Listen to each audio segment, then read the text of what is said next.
ጤና ይስጥልኝ ከድሬ ቲዩብ ወንዙ መላኩ ነኝ። ናይጄሪያ ሲያሟርቱባት የነበሩትን ሁሉ አሸነፈች።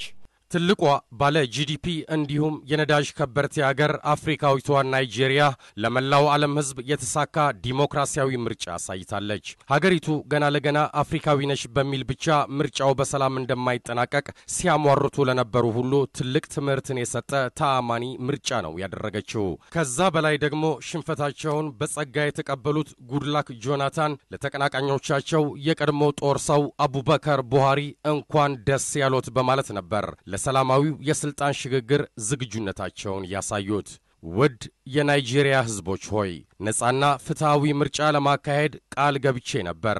ይህን ቃሌን መጠበቄን ዛሬ ላረጋግጥላችሁ ወዳለሁ ሲሉ የተናገሩት ተሸናፊው ፕሬዝዳንት ጉድላክ ጆናታን ሽንፈቴን በጸጋ ተቀብዬ ስልጣኔን ለአሸናፊው ወገን አስረክባለሁ በማለት ነበር ተቀናቃኛቸውንና ህዝባቸውን አመስግነው ሐሳባቸውን ያጠቃለሉት። እስከ 140 ሚሊዮን ህዝብ ያላት ናይጄሪያ የሃይማኖት፣ የቋንቋ፣ የዘርና የባህል ብዝሃነት ሀብታም የሆነች ሀገር ነች።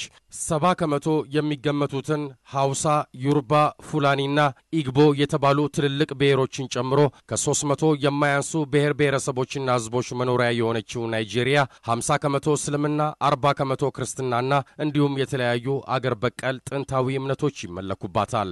ከ36 ባላነሱ ግዛቶች የተከፈለችው አገሪቱ ከ400 የማያንሱ አገር በቀል ቋንቋዎች ይነገሩባታል።